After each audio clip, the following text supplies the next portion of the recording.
Hi അമ്മ. Hi, good morning. Good morning. എല്ലാവർക്കും കേട്ടോ. എല്ലാവർക്കും കിട്ടി കേട്ടോ.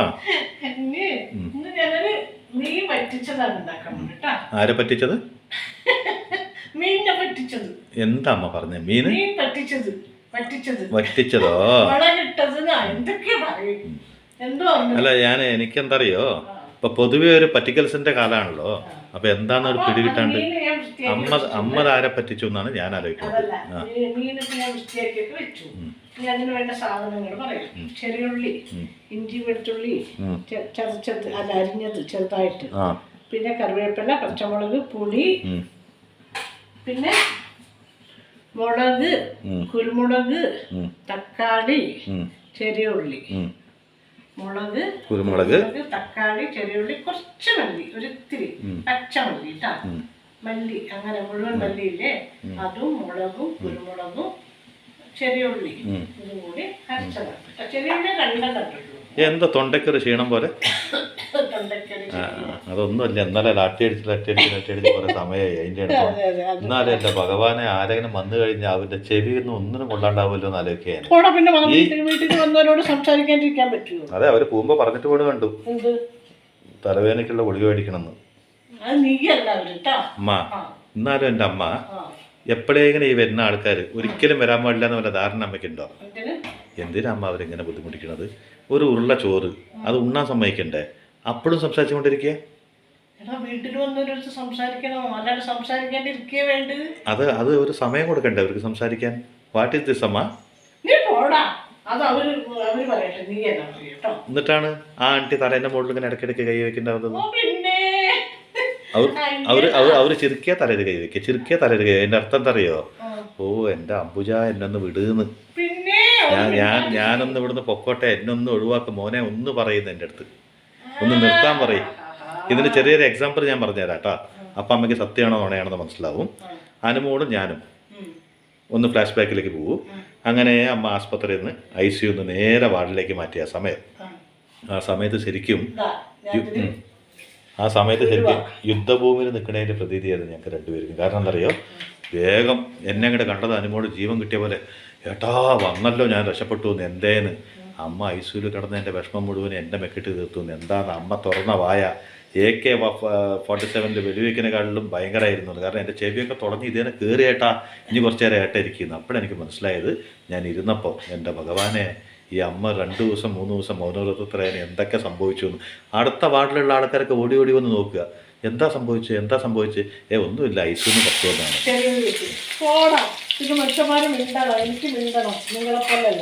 എന്നിട്ട് നമ്മുടെ ഒരു മാനസപുത്രി ഉണ്ടായിരുന്നില്ല അവിടെ, നെർസ്. ആ നെർസാണെങ്കിൽ ICUയിലുള്ള നെർസ് ഓർമ്മയുണ്ടോ? ആ നെർസാണെങ്കിൽ വാർഡിലേക്ക് വന്നിട്ട് ഇടയ്ക്ക് എത്തി നോക്കുമ്പോൾ, എന്താ ഭഗവാനെ, ഞങ്ങളുടെ ഡോക്ടറിന്റെ ട്രീറ്റ്മെന്റ് തന്നെ അസലായി. രഹന സുൽത്താൻ.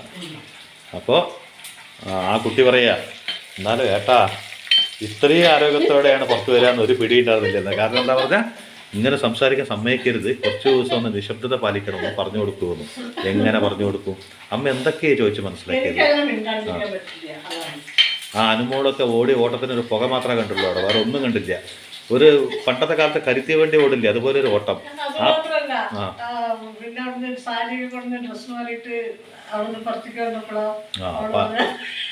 അപ്പൊ ശരിക്കും ഹോസ്പിറ്റലിൽ കിടന്ന പോലെ ഞാനും അച്ഛനും അനുമോളും അല്ല, അപ്പൊ ശരിക്കും ഹോസ്പിറ്റലിൽ കിടന്ന പോലെ ഉണ്ടായിരുന്ന ആരറിയോ? ഞങ്ങൾ 3 പേര് നോക്കാൻ നിന്ന ആൾക്കാർ. ഞങ്ങൾ ശരിക്കും അവശ്യ നിലയിലേക്കായി. ഞങ്ങളൊക്കെ ഒരു ജാതി വസ്ത്രത്തിലൊന്നും അത്ര ഒരു കോൺഫിഡൻസ് ഇല്ലാത്ത പോലെ ഞങ്ങളിങ്ങനെ ക്ഷീണിച്ച് കണ്ടിട്ടൊന്നും ഉറക്കില്ലാണ്ട് വരിക. അമ്മ പൂർണ്ണ സുന്ദരിയായി.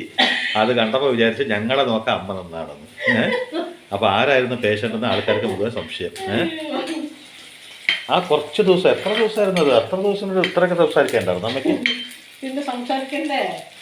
അതെ, ആശുപത്രിയിലൊക്കെ കിടക്കുമ്പോൾ അതിൻ്റെ അറിയോ എന്തുമാത്രം നമുക്ക് വിഷമാവും വരിക. നിങ്ങൾക്കല്ല വിഷമാവും. എന്താ ഞാൻ ഇതിലിട്ട് ഉരുവിട്ടു, ചെറിയ എല്ലാവർക്കും അറിയാം, എന്നാലും ഞാൻ പറയാണ്. ഉരുവിട്ടു, പിന്നെ ചെറിയുള്ളി ഇട്ടു, ഇഞ്ചി വെളുത്തുള്ളി ചതച്ചതിട്ടു. അപ്പം ഈ മുളകും കുരുമുളകും തക്കാളി, ഒരു തക്കാളി ഇട്ടുണ്ട്, ചെറിയ തക്കാളി എല്ലാം കൂടെ അരച്ചത് ഇതിലിട്ടു. കുരുമുളകാണെങ്കിൽ കൂടുതൽ ഇട്ടിരിക്കുന്നു, ഇത്തിരി എരിവിന്. പിന്നെ പിന്നെ ഉണക്കമുളക് ഒരു 1/2 സ്പൂൺ ഉണക്കമുളക് ഇട്ടിട്ടുണ്ട്. പിന്നെ ഒരു 1/2 സ്പൂണ് മല്ലിപ്പൊടി ഇട്ടിട്ടുണ്ട്. കുരുമുളക് ഞാൻ 1 സ്പൂൺ ഇട്ടിട്ടുണ്ട്. 1 സ്പൂൺ പറഞ്ഞാൽ ചെറിയത് ഇട്ടാം, എരിവില്ല. നമ്മുടെ ചെറിയ സ്പൂണാ? എരിവ് ചെറിയ സ്പൂൺ. അതെന്ന് പറഞ്ഞാൽ ഒരു മീഡിയം സ്പൂൺ. നമ്മളൊക്കെ സാധാരണ ഉപയോഗിക്കില്ലേ ഈ ഗുലാബ് ജാമുനൊക്കെ കഴിക്കാൻ, ഗുലാബ് ജാമുനൊക്കെ കഴിക്കാൻ ഉപയോഗിക്കില്ലേ ആ സ്പൂണാണ് നമ്മുടെ ചെറിയ സ്പൂണ്. അപ്പോൾ കുറച്ച് മഞ്ഞൾപ്പൊടി. എന്നാൽ നിങ്ങൾ വിചാരിക്കും ഈ അമ്മ ഭയങ്കര സംസാരമുള്ള പ്രിയകളാണ്. പക്ഷെ അല്ല, ചില സമയത്ത് എന്താ പറയുക, ബാറ്ററി ഇറങ്ങിപ്പോയ കാറിൻ്റെ ബാറ്ററി ഇറങ്ങിപ്പോയ കാറ് നിൽക്കില്ലേ, അതുപോലെ ചില സമയത്ത് മിണ്ടിയേയില്ല. അപ്പോൾ നിങ്ങൾ വിചാരിക്കും ഈ അമ്മ എന്താ ഇങ്ങനെയാണ്. നന്നായി മഴ പെയ്തുകൊണ്ടുണ്ടെങ്കിൽ ഒരു കുറച്ചായ കുറേ നേരത്തിന് അമ്മ മിണ്ടില്ല. പിന്നെ അമ്മയ്ക്കൊരു മിണ്ടാട്ടം മാത്രമേ ഉള്ളൂ. പിന്നെ കുറേ നേരത്തിന് മഴ പെയ്ത ഒരു കടന്നുറങ്ങി തന്നെ മിണ്ടാനുള്ള മനസ്സേ ഇല്ല. മഴ പെയ്ത എല്ലാ ദിവസവും ഞാൻ മുഴുവൻ കിടന്നുറങ്ങല. അങ്ങനെയല്ല, എന്തോ ഒരു എന്താ പറയുന്നേ, ഒരു മടിച്ചുപാലിനെ പോലെ അത് എല്ലാ ദിവസവും മഴയാണെങ്കിൽ എനിക്ക് അങ്ങനെ, എപ്പോഴെങ്കിലും മഴയാണെങ്കിൽ. പക്ഷെ അതിൻ്റെ ഒപ്പം ഒരു കാര്യം കൂടി പറയാനുണ്ട്. എല്ലാ ദിവസവും മഴ ആയതുകൊണ്ടാണ് അമ്മ എങ്ങനെ ഈ സാരിയൊക്കെ കൊടുത്തിട്ട്. അല്ലെങ്കിൽ ഈ വെയിലത്തെൻ്റെ അമ്മേ, അല്ലെങ്കിൽ വെയിലത്തെൻ്റെ അമ്മ തക്കാളി ഇട്ടത് കാരണം അതിൻ്റെ കുഴപ്പമുണ്ടാവുമല്ലോ. അപ്പം അതിനനുസരിച്ച് ഞാൻ പുളിയിരുന്നു. പുളി പിന്നെ എല്ലാവരും അവരുടെ ആവശ്യത്തിനുണ്ട്. ഇപ്പം അമ്മയ്ക്ക് എന്താ പറഞ്ഞാൽ ഒരു പഴയ കാലത്തെ ഓർമ്മയിലേക്ക് അമ്മ തിരിച്ചു പോയി. കാരണം എന്താ പറഞ്ഞാൽ അന്ന് കാലഘട്ടങ്ങളിലെല്ലാം സാരിയാണല്ലോ. അപ്പം അന്നത്തെ ക്ലൈമറ്റ് എന്ന് പറഞ്ഞാൽ അമ്മയൊക്കെ ജനിച്ചു വരുന്ന നാട്, എൻ്റെയൊക്കെ ചെറുപ്പം എന്നൊക്കെ പറയുമ്പോൾ ഏത് നേരം തണുപ്പാണ്, കറിവേപ്പല. ഏത് നേരം തണുപ്പായതുകൊണ്ട് അവിടെ സാരി ഉടുക്കാൻ ഒരു ബുദ്ധിമുട്ടില്ല. ഇവിടെ സാരി ഉടുക്കണമെങ്കിൽ മഴ പെയ്തേ പറ്റും. സാരി ഉടുത്ത് നടക്കാൻ ബുദ്ധിമുട്ടില്ല, സാരി ഉടുത്ത് അവിടെ പോകാൻ ബുദ്ധിമുട്ടില്ല, അല്ല വീട്ടിലിരിക്കാനും ബുദ്ധിമുട്ടില്ല. പക്ഷെ അടുക്കള എന്ന് പറയുന്ന സ്ഥലത്ത് വരുമ്പോൾ ഒരിക്കലും സാരി ഉടുത്ത് പണിയെടുക്കാൻ ബുദ്ധിമുട്ടില്ല. അല്ലമ്മ, ഒരു ദിവസമല്ല അമ്മ കഥ പറയാണ്ടിരുന്നിട്ടുള്ളൂ. അപ്പൊ വേഗത അങ്ങോട്ട് കഴിച്ചിട്ട് കഥ പറയാതെ അമ്മ ഒരു കാര്യം ആലോചിക്കണം. നമ്മൾ മെയിനായിട്ട് ഉദ്ദേശിക്കുന്ന പാചകമാണോ വാചകമാണോ? രണ്ടും അല്ലേ? അപ്പൊ ഇന്ന് കഥ പറയാന്ന് പറഞ്ഞ് വരുന്നത് എങ്ങനെ അറിയോ? അപ്പൊ ഞാൻ നേരത്തെ പറഞ്ഞത് കറക്റ്റായി. എന്താ അറിയോ, ഒരു ദിവസം എൻ്റെ കുടുംബക്കാരോട് ഞാൻ കഥ പറഞ്ഞില്ല. ഇനി അവർ ഇടയ്ക്ക് ഓർമ്മയിൽ പറയൂ കേട്ടോ, ഒരു മുത്തശ്ശി കഥ. പിന്നെ അവർക്ക് ഈ കറിയൊക്കെ വെക്കാൻ അറിയില്ലേ, അറിയാത്തവരാ. അപ്പൊ ഞാൻ വെറുതെ അവരെ കാണാൻ വരുമ്പോ വെറുതെ ഒന്ന് വെക്കുന്നതൊക്കെ, അല്ലാതെ ഞാൻ വലിയ പാചകക്കാരിയല്ല. ഇതൊന്നും അവർക്ക് അറിയാം. അത് നീ മനസ്സിലാക്കുക. മനസ്സിലായോ? അവർക്ക് ഈ കറിയല്ല, ഇതിനേക്കാളും നല്ല നല്ല കറികളൊക്കെ വെക്കാൻ അറിയുന്നവരാ. എനിക്കറിയാം. അതൊക്കെ അമ്മേനോട് ഇഷ്ടം കൊണ്ടാണ് അവരിത് കാണാൻ പറ്റുന്നത്. അപ്പൊ ഞാൻ അവരോട് സംസാരിക്കണ്ടേ, അല്ലാതെ ഈ കറി മാത്രം കാണിച്ചു കൊടുക്കാൻ അവരെന്താ ഒന്നും അറിയാത്തവരാ? അതൊക്കെ എനിക്കറിയാം. ഇത്രക്കൊക്കെ സംസാരിക്കാൻ പഠിച്ചല്ലോ എന്നുള്ളവരാണ് എനിക്ക് അതിശയം. അപ്പൊ ഈ മീൻ വെന്തോട്ടെ കടന്നു പോകട്ടെ. അപ്പൊ അപ്പോഴേക്കും നമുക്ക് കറിയേക്കാം. പഠിച്ചൊരു പണ്ഡിതനായി. പണ്ഡിതൻ എങ്ങനെ ആവാണ്ടിരിക്കും? പണ്ഡിതനാണല്ലോ ഇവിടെ നിൽക്കുന്നത്. അത് നമുക്ക് കലാവല്ലഭനോ എന്നൊക്കെ പറയാ. അമ്മ ഈ സകല കല തന്നെയാണോ ഉദ്ദേശിച്ചത്? കൊലയാവും സകല കൊലാവല്ലഭനൊന്നും അല്ലല്ലോ ഭഗവാനെ. കൃഷ്ണഭക്തയുടെ കഥ പറയാം. സ്വാഭാവികമായിട്ട് ഈ സ്ത്രീകൾ പൊതുവെ കൃഷ്ണഭക്തന്റെ കഥ മാത്രമേ പറയുള്ളൂ. അങ്ങനെയല്ല, അതൊരു പ്രത്യേകിച്ചൊരു കാരണമുണ്ട്. എൻ്റെ മനസ്സിന് തോന്നിയൊരു കാരണമാണ്. എല്ലാ ദൈവങ്ങളും ഒന്നാണെങ്കിലും ഈ ദശാവതാരത്തിൽ കൃഷ്ണൻ തന്നെയാണ് എല്ലാം അറിയിച്ചാലും ശിവനെ, ഗണപതിനെ, ഹനുമാനെ അങ്ങനെ ഒന്നിനും കൂടുതൽ ഈ പെൺകുട്ടിയോട് അത്ര അങ്ങോട്ട് കൂടുതൽ അങ്ങനെ ആരാധിക്കുന്നില്ല. ഏറ്റവും കൂടുതൽ കൃഷ്ണനെ. അതിൽ ഒന്നാമത്തെ കാരണം കൃഷ്ണൻ ഭയങ്കര ഗ്ലാമറാണ്. രണ്ടാമത്തെ കാരണം കൃഷ്ണൻ്റെ കയ്യിൽ നല്ല ഓർണമെൻറ്റ്സ് ഉണ്ട്. മൂന്നാമത്തെ കാരണം എന്ന് പറഞ്ഞാൽ കൃഷ്ണന് നല്ല മ്യൂസിക് അറിയാം. നാലാമത്തെ കാരണം എന്ന് പറഞ്ഞാൽ കൃഷ്ണനെ നന്നായി സ്നേഹിക്കാൻ അറിയാം. അപ്പോൾ ഇങ്ങനെയൊക്കെ കാരണങ്ങളുള്ളത് കൊണ്ടാണ് കൃഷ്ണ ഭഗവാനെ എല്ലാവരും ഏറ്റെടുത്തിരിക്കുന്നത്. പിന്നെ വേറൊന്നുണ്ട്, കൃഷ്ണനെ നമ്മൾ ഏത് രീതിയിൽ വേണമെങ്കിലും പ്രാർത്ഥിക്കാം, സ്നേഹിക്കാം, ചീത്ത പറയാം, പൊന്നാരിക്കാം. അതുകൊണ്ടായിരിക്കും കേട്ടോ ഇതൊക്കെ കണക്കൂട്ടിട്ടാണ് ബാലാമണികൾ മുഴുവനും കൃഷ്ണ കൃഷ്ണ കൃഷ്ണ കൃഷ്ണ കൃഷ്ണ അർപ്പണം.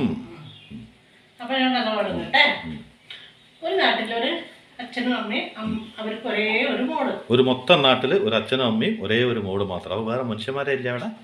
ഉണ്ട്. വേണ്ട, വിഷമിക്കണ്ട, പറഞ്ഞോ. ഇപ്പൊ വിഷമം വന്നാ വെക്കതാ ഉണ്ട്. ഇവൻ എന്നെ തുടക്കം തന്നെ കൊല്ലാൻ തുടങ്ങിയത് എനിക്ക് വയ്യ. അല്ല, ഇവൻ സ്റ്റാർട്ടിങ് എനിക്കിട്ട് നോക്കണം മോനെ, ഇത് കൃഷ്ണന്റെ കഥയാണ്. അതിന്റെ ഇടയ്ക്ക് കയറിയിട്ട് പറഞ്ഞ എനിക്ക് ദേഷ്യം വരും കേട്ടോ. ഒരു 3 വയസ്സായപ്പോ തൊട്ട് ഈ അച്ഛൻ്റെ അമ്മയും കൂടി അവിടെ ഒരു കൃഷ്ണന്റെ അമ്പലമുണ്ട് ഇവരുടെ വീടിന്റെ അടുത്ത്. അപ്പോൾ നടന്നു പോകേണ്ട ദൂരമുള്ളൂ. അപ്പൊ ഈ കുട്ടി 3 വയസ്സ് തൊട്ട് ഈ അമ്പലത്തിൽ അച്ഛൻ്റെ അമ്മയും കൂടെ പോയി പ്രാർത്ഥിക്കും. അപ്പൊ എല്ലാവരും പ്രാർത്ഥിക്കുന്നത് കാണുമ്പോൾ ഈ കുട്ടി എല്ലാവരും നോക്കും, കൃഷ്ണനെ നോക്കും. അപ്പൊ ഈ കുട്ടിക്ക് എന്താ അറിയോ, കുട്ടിയുടെ മനസ്സിലുള്ളതാണ് കുട്ടി പറയാ. എന്തെങ്കിലും അതിന്റെ ഇപ്പൊ അച്ഛനും അമ്മയോടും ഒക്കെ പറയില്ലേ, അതുപോലെ കൃഷ്ണനോട് എന്തെങ്കിലും ഒക്കെ പറയാം. അപ്പൊ അച്ഛനും അമ്മയും ഇങ്ങനെ നോക്കിയിട്ട് ഇവിടെ കൃഷ്ണനോട് ഇപ്പൊ നമ്മളോട് പറയും പോലെ പറയാണല്ലോ എന്ന് വിചാരിക്കും. ചെറിയ കുട്ടിയല്ലേ. അങ്ങനെ തന്നെ ഈ കുട്ടി. പിന്നെ ഈ കുട്ടി ഇങ്ങനെ വലുതായി കുറച്ച് പ്രായമാകുമ്പോഴൊക്കെ അതിനനുസരിച്ച് ഇപ്പൊ ഒരു ഫ്രണ്ട്സിനോടാണെങ്കിലും അച്ഛനമ്മയോടോ കുടുംബക്കാരോടോ ഒക്കെ നമ്മൾ എന്തെങ്കിലുമൊക്കെ പറയുമല്ലോ കുട്ടികൾ. അതുപോലെയുള്ള കാര്യങ്ങളൊക്കെ ഈ കുട്ടി കൃഷ്ണനോട് പറയും. അപ്പൊ അമ്പലത്തിൽ വരുന്ന ആൾക്കാരൊക്കെ കാണുമ്പോ ഈ കുട്ടി നോക്കി കൃഷ്ണനോടാണ് എല്ലാം പറയുന്നത് ഇങ്ങനെ വിചാരിക്കും. അങ്ങനെ ഈ കുട്ടി ആയല്ലോ, കല്യാണപ്രായമൊക്കെ ആയി കല്യാണം കഴിച്ചു കൊടുക്കണം. കല്യാണം കഴിച്ചു കൊടുക്കേണ്ട സമയം അപ്പൊ ഈ കുട്ടി എന്നും അമ്പലത്തിൽ വന്നിട്ട് ഈ കുട്ടിയുടെ മനസ്സിലുള്ള ഭാവനകളും എന്തും സ്വപ്നങ്ങളാവട്ടെ എല്ലാം ഇങ്ങനെ കൃഷ്ണനോട് പങ്കുവെക്കുകയാണ്. അല്ലാണ്ട് വേറെ ഒന്നും ചോദിക്കില്ല കേട്ടോ, എനിക്ക് അങ്ങനെ വേണം ഇങ്ങനെ വേണം അത് തരൂ ഇത് തരൂ അങ്ങനെ ഒന്നും അല്ല ഈ കുട്ടി പറയുക. ഈ കുട്ടിക്ക് എന്തൊക്കെ അനുഭവങ്ങൾ ആ കുട്ടിക്ക് അന്നുണ്ടായോ തലേ ദിവസമോ ആ കുട്ടി അവിടെ വന്നിട്ട് അമ്പലത്തിൽ കൃഷ്ണനോട് അത് പറയും. മറ്റുള്ളവരോട് നമ്മൾ ഫ്രണ്ട്സിനോട് പറയും പോലെ പ്രായത്തിനനുസരിച്ച് കൂട്ടുകാരനും സഹോദരനും അച്ഛനും അമ്മയും അങ്ങനെ പല നമ്മളൊക്കെ ജീവിതത്തിൽ ഡയറി എഴുതി വെക്കുന്ന പോലെ ഓരോ ദിവസം നടന്ന കാര്യങ്ങളും പരമാത്മാനോട് ഇഷ്ടദൈവത്തിനോട് പറയും. അങ്ങനെയാണ് ഈ കുട്ടി. അപ്പോ ആ കുട്ടി ഈ കുട്ടി മറ്റാണോ? അല്ലല്ലോ, അല്ല, നമുക്ക് അറിയില്ലല്ലോ, സംശയം. കല്യാണ പ്രായമായി കല്യാണം ഒക്കെ ശരിയായി. അപ്പൊ ഈ കുട്ടിക്ക് ഇവിടുന്ന് പോകണം എന്നുള്ളതായല്ലോ, ഈ നാട്ടിൽ നിന്ന് പോകണം. അപ്പൊ ദൈവമേ ഭഗവാൻ എനിക്ക് എന്റെ കൃഷ്ണനെ കാണാൻ പറ്റുന്നില്ലോ എന്നുള്ള ഒരു സങ്കടമാണ്. കാരണം ഒരു വിഗ്രഹത്തിന് നമ്മൾ ഒരുപാട് കണ്ടിട്ടുണ്ടെങ്കിൽ എത്ര കൃഷ്ണ വിഗ്രഹം ഉണ്ടെങ്കിലും എത്ര അമ്പലം കണ്ടെങ്കിലും അതിനോട് ഒരു പ്രത്യേകത ഉണ്ടാവും.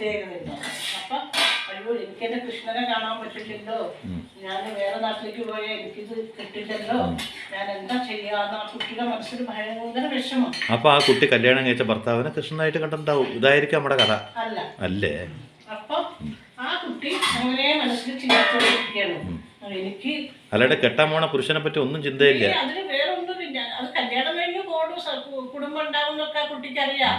പക്ഷെ അച്ഛനും അമ്മയും വിട്ടു പോകലും കൂടിയല്ല സങ്കടം, ഈ കൃഷ്ണനെ എനിക്ക് ഇനി കാണാൻ പറ്റില്ലല്ലോ, അമ്പലത്തിൽ വരാൻ പറ്റില്ലല്ലോ എന്നുള്ളതാണ്. അങ്ങനെ ഇരിക്കുമ്പോ കല്യാണം കഴിയും. ആ കുട്ടി ഇവിടെ വന്ന് സങ്കടമൊക്കെ പറയും കൃഷ്ണനോട്. പക്ഷെ കല്യാണം കഴിച്ചു കൊടുക്കുമല്ലോ വീട്ടുകാര്. അങ്ങനെ കല്യാണം കഴിച്ചു കൊടുത്തു. കല്യാണം കഴിച്ചു കൊടുത്തിട്ട് അവിടെ പോയപ്പോ ആ കുട്ടിയുടെ ആരോ സംസാരിക്കുന്നതിന്റെ ഇടയിൽ ഒരു അമ്പലത്തിന്റെ കാര്യം പറയുന്നത് കേട്ടു. അപ്പൊ ഈ കുട്ടി ചോദിച്ചു ഏത് അമ്പലമാണ് ചോദിച്ചപ്പോ അവർ പറഞ്ഞു ഇവിടെ അടുത്തൊരു കൃഷ്ണന്റെ അമ്പലമുണ്ട്. അടിച്ചല്ല ലോട്ടറി. മനസ്സിൽ സന്തോഷമായി. അത് ശരി, എന്റെ കൃഷ്ണൻ ഇവിടെ ഉണ്ടില്ലേ എന്ന് പറഞ്ഞ് പിന്നെ ആ കുട്ടി ആ അമ്പലത്തിൽ പോകാൻ തുടങ്ങി. അങ്ങനെ ആ ഭർത്താവിന്റെ വീട്ടിലും ആ കുട്ടിക്ക് അങ്ങനെ ഒരു സാഹചര്യം കിട്ടി. ആ കുട്ടി ആ അമ്പലത്തിൽ പോയിട്ട് എല്ലാം ഇതേപോലെ കൃഷ്ണനോട് പങ്കുവെക്കും, എല്ലാം പറയും. അങ്ങനെയൊക്കെ കുറെ ഇവർക്ക് മക്കളുണ്ടായി, മക്കളുടെ കല്യാണം കഴിഞ്ഞു, മരുമക്കൾ വന്നു, പേരക്കുട്ടികളായി. ആ സമയം വരെ ഇവർക്ക് ഇതൊക്കെ തന്നെ കൃഷ്ണഭക്തിയാണ്. അവർ ഒരു കാരണവശാലും ആ കൃഷ്ണന്റെ അമ്പലത്തിൽ പോവാണ്ടോ ഒരു ദിവസം പോലും ഇരിക്കില്ല. അങ്ങനെ ഇവർക്ക് ഒരുപാട് പ്രായമായി, നടക്കാനും കൂടി വയ്യാത്തൊരവസ്ഥ, അത്രയ്ക്ക് പ്രായമായി. ആരോഗ്യത്തിന് മറ്റ് പ്രശ്നങ്ങളില്ലെങ്കിലും കൂടി നമുക്ക് ഈ നടക്കാനൊക്കെ ഈ പ്രായമായി കഴിയുമ്പോൾ ഒരു അസ്വസ്ഥത ഉണ്ടാവുമല്ലോ. അങ്ങനെ എല്ലാം ഇത് വന്നപ്പോ ഒരുപാട് പ്രായമായി. അപ്പൊ അവർക്ക് നടക്കാനും കൂടി വയ്യ. അപ്പൊ മക്കൾ പറയും അമ്മ ഇനി അമ്മ അമ്പലത്തിലൊന്നും പോകണ്ട, തീരെ അമ്മയ്ക്ക് നടക്കാൻ ബുദ്ധിമുട്ടല്ലേ എന്ന് പറയും. എനിക്കത് പറ്റില്ല, എനിക്ക് എന്നെ കൃഷ്ണനെ കാണണമെന്ന് വാശി പിടിക്കും. അങ്ങനെ ഇവര് അമ്പലത്തിൽ പിടിച്ചൊക്കെ കൊണ്ടുപോകും. അപ്പൊ അത്രയ്ക്കും പ്രായമായിട്ടുണ്ടേ. അപ്പൊ ഏതാണ്ട് മനുഷ്യന്റെ ആയുസിന്റെ എന്നൊക്കെ പറയില്ലേ, അതുപോലെയായി. അപ്പൊ അവർക്ക് അവിടെ പോകണം. അപ്പൊ അവിടുത്തെ പൂജാരി ഒരു ദിവസം മക്കളോട് പറഞ്ഞു എന്തിനാ ഇത്രയും ബുദ്ധിമുട്ടിയിട്ട് അമ്മേനെ ഇവിടെ കൊണ്ടുവരുന്നു. അപ്പൊ അമ്മ കേൾക്കില്ല, വാശിയാണ്. എനിക്ക് കൃഷ്ണനെ കണ്ടേ തീരുമെന്ന് പറഞ്ഞിട്ട് വാശി പിടിക്കുകയാണ്. പിന്നെ ഭക്ഷണം കഴിക്കില്ല, അങ്ങനെയൊക്കെയാണ്. അതുകൊണ്ട് ഞങ്ങളെ കഷ്ടപ്പെട്ട് ഇങ്ങനെ കൊണ്ടുവരികയാണ് പറയും. അപ്പൊ ആ പൂജാരി എന്താ പറയുക, അമ്മ അവിടെ കുറച്ച് നേരം ഇരിക്കുകയാണല്ലോ. അപ്പൊ നിങ്ങൾ ഒരാൾ പോയിട്ട് ഒരു കൃഷ്ണ വിഗ്രഹം മേടിച്ചു ഇന്ന സ്ഥലത്ത് ഈ അമ്പലത്തിന്റെ കുറച്ച് അപ്പുറത്തൊരു കൃഷ്ണ വിഗ്രഹം വെക്കണ ഇതുണ്ട്, അവിടെ പോയി ഒരു കൃഷ്ണനുണ്ട്, അമ്മയെ കാണാതെ എൻ്റെ കയ്യിൽ കൊണ്ടുതരുമെന്ന് പറയും. അപ്പൊ അങ്ങനെ ഈ മകൻ പോയിട്ട് മേടിച്ചു കൊണ്ടിട്ട് അവിടുത്തെ പൂജാരിയുടെ കയ്യിൽ, പുരോഹിതന്റെ കയ്യിൽ കൊടുക്കും. അങ്ങൊരു ഗർഭകുടിയിൽ അത് വെക്കും. വെച്ചിട്ട് ഈ അമ്മയോട് അമ്മേ ദാ ഇനി അമ്മ ബുദ്ധിമുട്ടിയിട്ട് അമ്മയ്ക്ക് വയ്യല്ലോ, അപ്പൊ ബുദ്ധിമുട്ടിയിട്ട് അമ്മ ഇനി അമ്പലത്തിലേക്ക് വരണ്ട, അമ്മയുടെ കൃഷ്ണൻ നമ്മളെ കൂടെ വരുന്നു, കൊണ്ടുപോകുന്നു പറഞ്ഞു. അപ്പൊ ഈ അമ്മയുടെ മനസ്സിലെന്തറിയോ, അത് ശരി, എന്റെ കൃഷ്ണൻ എന്റെ കൂടെ വന്നു, ഉണ്ണിക്കണ്ണനായിട്ട് വന്നു. പുരോഹിതം കൊടുക്കല്ലേ? അപ്പൊ ഉണ്ണിക്കണ്ണനായിട്ട് എന്റെ കൂടെ വന്നു. അപ്പൊ ഓരോരോ പ്രായത്തിൽ അവരുടെ മനസ്സിൽ എന്താ അറിയോ, ഒരിക്കൽ കൂട്ടുകാരനായിരിക്കും, ഒരിക്കൽ സഹോദരനായിരിക്കും, ഒരിക്കൽ അച്ഛനായിരിക്കും. പിന്നെ അത് അവരുടെ ഈ പ്രായമായപ്പോ അവർക്ക് അതിന്റെ ഒരു ഉണ്ണിക്കണ്ണൻ, അവരുടെ കുട്ടിയെ പോലെയാണ് അവര് കാണുന്നത്. അങ്ങനെ വന്നു, അവിടെ വീട്ടിൽ കൊണ്ടുവന്ന് വെച്ചപ്പോൾ പറഞ്ഞു ഇത് എന്റെ മുറിയിൽ തന്നെ വെക്കണം എന്ന് പറഞ്ഞു. എനിക്ക് എപ്പോഴും സംസാരിക്കണം, കാണണം. അപ്പൊ ഈ വിഗ്രഹം ചെറിയൊരു വിഗ്രഹമാണ്. അപ്പൊ അതിനവിടെ വെച്ചു. അപ്പൊ അതിനെ കണ്ടിട്ട് എന്നും ഇവരെന്താ അറിയോ, മന്ത്രോച്ചാരണം ചെയ്യേ, പൂജ ചെയ്യേ, എന്താ സഹസ്രനാമങ്ങൾ ചെയ്യേ, ഇതൊന്നും അല്ല. അവരെന്താ അറിയോ, അവരുടെ ഭക്തി എന്താന്ന് പറഞ്ഞാൽ അവരുടെ മനസ്സിലുള്ളത് വെറുതെ കൃഷ്ണനോട് പറയുക. ചെറുപ്പത്തിൽ അങ്ങനെ തന്നെയായിരുന്നല്ലോ അല്ലേ? ചെറുപ്പം തൊട്ട് അവർ അങ്ങനെയാണ്. അല്ലാണ്ട് അവര് പൂജ കഴിപ്പിക്കുക അങ്ങനെ ഒന്നുമല്ല അവരുടെ ഭക്തി. അവരുടെ ഭക്തി എന്താ വെച്ചാൽ അവരുടെ മനസ്സിലുള്ളതൊക്കെ കൃഷ്ണനോട് തുറന്നു പറയുക. കൃഷ്ണനും അവരും തമ്മിലൊരു കമ്മ്യൂണിക്കേഷനാണ്. അവരുടെ മനസ്സിൽ തോന്നുകയാണ് ഞാൻ പറയുന്നതൊക്കെ എൻ്റെ കൃഷ്ണൻ കേൾക്കുന്നുണ്ട്. മറുപടി ഇങ്ങനെ തന്നില്ലെങ്കിലും അവരുടെ മനസ്സിൽ തോന്നുകയാണ് ഞാൻ കൃഷ്ണനോട് പറഞ്ഞു, കൃഷ്ണൻ അത് കേട്ടു. എനിക്ക് ആ ഒരു സംതൃപ്തി അവർക്ക് മതി. അപ്പൊ അവരിങ്ങനെ കൃഷ്ണനോട് എന്നും സംസാരിക്കും പിടിക്കുകയൊക്കെ ചെയ്യുമ്പോൾ ഈ മരുമക്കളും വീട്ടിൽ വരുന്നവരും കൂടെ ഈ അമ്മയ്ക്ക് എന്താണ്, അമ്മയ്ക്ക് എന്തെങ്കിലും ഒരു വയസ്സായില്ലേ, എത്രയും എന്താ പറഞ്ഞാൽ ഇത്രയും ആയുസൊക്കെ നീട്ടി കിട്ടി എങ്ങനെയൊക്കെ ചിലപ്പോൾ സംഭവിക്കും, ബുദ്ധിഭ്രമം സംഭവിക്കും. അതാണല്ലേ സൂക്ഷിക്കും കേട്ടോ. കൃഷ്ണൻ അവിടെ ഉണ്ട് തോന്നലാണ്.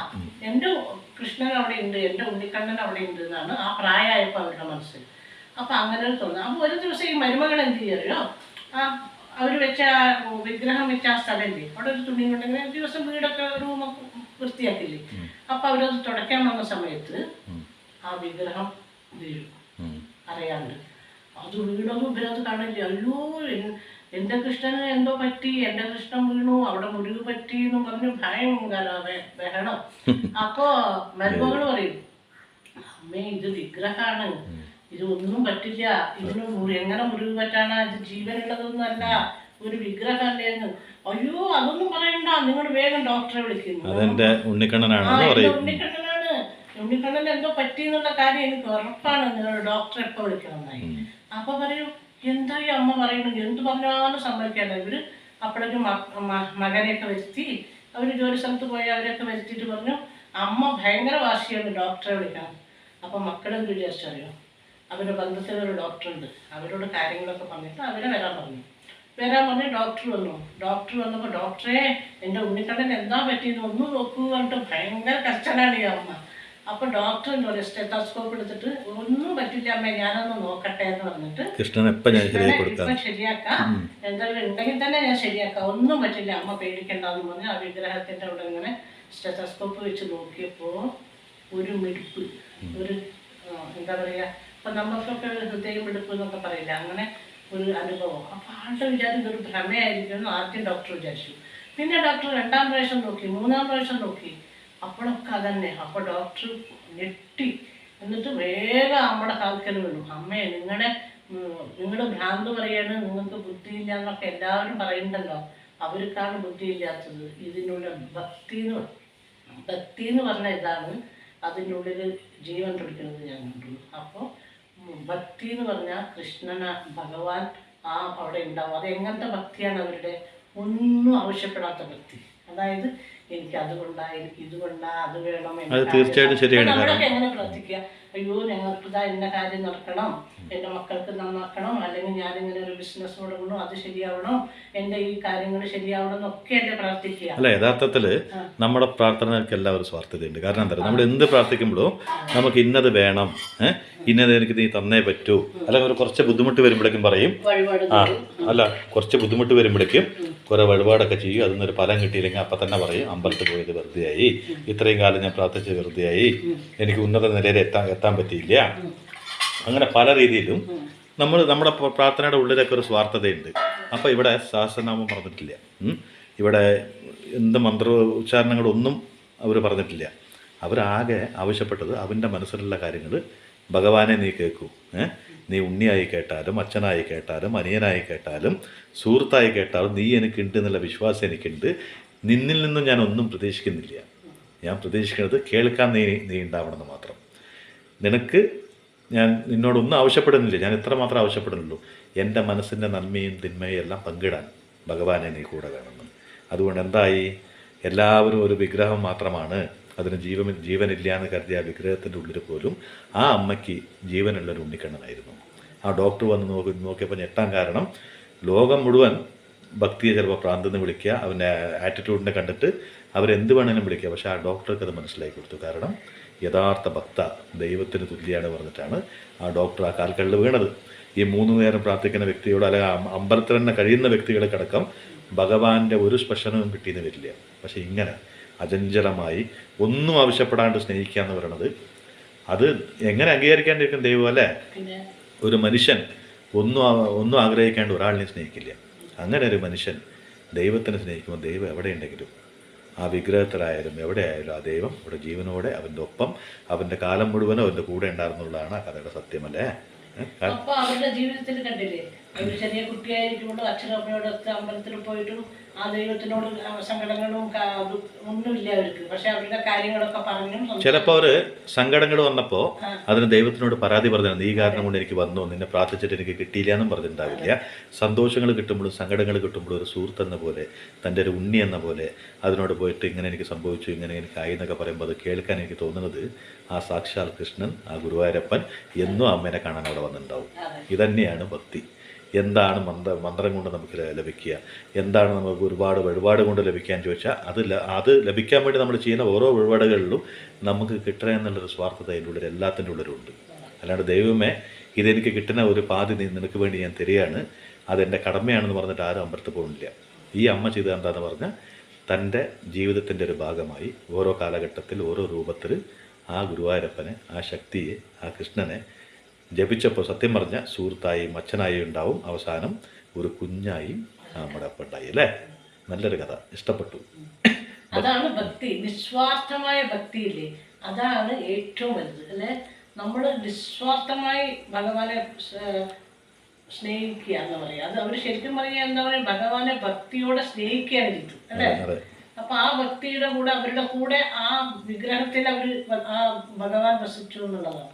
അപ്പൊ അവര് സംസാരിക്കണമെന്ന ഭഗവാൻ കേൾക്കുന്നുണ്ട്, അവർക്ക് മറുപടി ആ ഭഗവാൻ കൊടുക്കുന്നുണ്ടാവും, നമുക്കറിയില്ലല്ലോ. തീർച്ചയായിട്ടും ഭക്തി എന്ന് പറയുന്നത് ഒരു കണക്കിന് ഒരു സ്നേഹമാണ്, നമ്മൾ കൊടുക്കുന്ന സ്നേഹം. ഇപ്പം സാധാരണ അമ്മ എനിക്കൊരു സ്നേഹം തന്നാൽ ഞാൻ അമ്മയ്ക്ക് തിരിച്ച് സ്നേഹം തരില്ലേ? ഒരു മനുഷ്യനായ ഞാൻ പോലും അങ്ങനെ ചെയ്യുമ്പോൾ സർവശക്തനായ ദൈവം ചെയ്യാണ്ടിരിക്കും. അപ്പോൾ ആത്മാർത്ഥമായ സ്നേഹം എവിടെ നൽകിയാലും അതെന്നും എന്നെന്നും അവിടെ തന്നെ ഉണ്ടാവും. അതൊരിക്കലും നമ്മളെ വിട്ടു പോവില്ല. നമ്മളെന്നും ഓർമ്മകളിലും അവൻ്റെ ചിന്തകളിലും എന്നെന്നും നിറഞ്ഞു നിൽക്കും. ഈ ഭക്തിസാന്ദ്രമായ കഥക്കൊപ്പം ഒരു കാര്യം കൂടിയുണ്ട്. നമ്മുടെയൊക്കെ ജീവിതത്തിൽ നമ്മൾ ഒരാളിനെ സ്നേഹിക്കുമ്പോഴും ഒരു സ്വാർത്ഥത നമ്മുടെ ഉള്ളിൽ ഉണ്ടാവാൻ പാടില്ല. ഇതെനിക്ക് കിട്ടും, അല്ലെങ്കിൽ നിന്റെ സൗന്ദര്യം കണ്ട് ഞാൻ സ്നേഹിക്കുന്നു, ഒരാളുടെ ശക്തി കണ്ട്, ഒരാളുടെ സൗന്ദര്യം കണ്ട്, ഒരാളുടെ സമ്പത്ത് കണ്ട് ഇങ്ങനെയൊന്നും അസൂയപ്പെടില്ല. ഇങ്ങനെയൊന്നും ആരെയും സ്നേഹിക്കരുത്. സ്നേഹിക്കുമ്പോൾ ആ കൊടുക്കുന്ന സ്നേഹം ആ നിമിഷം അത് ആത്മാർത്ഥമായിട്ട് കൊടുത്തിട്ടുണ്ടെങ്കിൽ ഞങ്ങൾ മരിച്ചാലും അവൻ്റെ മനസ്സിൽ എന്നും മറക്കാതെ ഓർമ്മയിൽ സൂക്ഷിച്ചു വെക്കാൻ നല്ല നിമിഷങ്ങൾ നമ്മൾ സമ്മാനിച്ച് പോയിട്ടുണ്ടാവും എന്നുള്ളത് 100% സത്യമാണ് അല്ലേ? നമ്മളെപ്പോഴും എന്തും നമുക്ക് ഇങ്ങോട്ട് കിട്ടും, അവരുടെ കയ്യിൽ നിന്ന് നമുക്ക് ഈ സഹായം കിട്ടും, അല്ലെങ്കിൽ അവരുടെ കയ്യിൽ നിന്ന് നമുക്ക് ഇങ്ങനെ കിട്ടും, അല്ലെങ്കിൽ അവർ വളരെ പ്രസിദ്ധി നേടിയവരാണ്, അങ്ങനെയുള്ള വിചാരം കൊണ്ടല്ല ഒരാളെ സ്നേഹിക്കേണ്ടത്. സ്നേഹം എന്ന് പറയുന്നത് എല്ലാവരെയും സ്നേഹിക്കാം. അതിന് അന്തസ്തോ എന്താ പറയുക അങ്ങനെയുള്ള വ്യത്യാസം ഒന്നുമില്ല. നമുക്ക് സാധാരണ ഏതൊരാളെയും നമുക്ക് നിർമ്മലമായ സ്നേഹം കൊണ്ട് സ്നേഹിച്ചാൽ മാത്രമേ അത് ശാശ്വതമായിട്ടുണ്ടാവും. ഇപ്പോൾ ഈ കൃഷ്ണ വിഗ്രഹത്തിൽ കൃഷ്ണൻ വസിച്ചു എന്ന് പറഞ്ഞാൽ എന്താണെന്ന് അർത്ഥം അറിയോ? അവരുടെ നിസ്വാർത്ഥമായ സ്നേഹമാണത്. ഭക്തി സ്നേഹം കലർന്ന, അതായത് സ്നേഹം തന്നെയാണ്, അവർ സ്നേഹിക്കുകയാണ് ചെയ്തത് ഭഗവാനെ അല്ലേ? അതെന്താ അറിയോ, നമ്മൾ ഒരാളെ നിസ്വാർത്ഥമായി ആത്മാർത്ഥമായിട്ട് സ്നേഹിച്ച ജീവനുള്ളിടത്തോളം കാലം അവരും നമ്മൾ സ്നേഹിക്കും. അതുകൊണ്ട് തന്നെയാണ് ജീവനില്ലാത്തൊരു കല്ലിലും കൂടും ഭഗവാന്റെ സാന്നിധ്യം കണ്ടത്. അപ്പോൾ മനുഷ്യൻ പോലും ഒരാൾ ആത്മാർത്ഥമായിട്ട് സ്നേഹിക്കുമ്പോൾ എത്രത്തോളം വെറുക്കാൻ ശ്രമിച്ചാലും നമ്മൾ അങ്ങനെ സ്നേഹിക്കുന്നുണ്ടെങ്കിൽ ആ സർവശക്തൻ ആ കല്ലിലും കൂടി തൻ്റെ സാന്നിധ്യം അറിയിച്ചു അല്ലേ?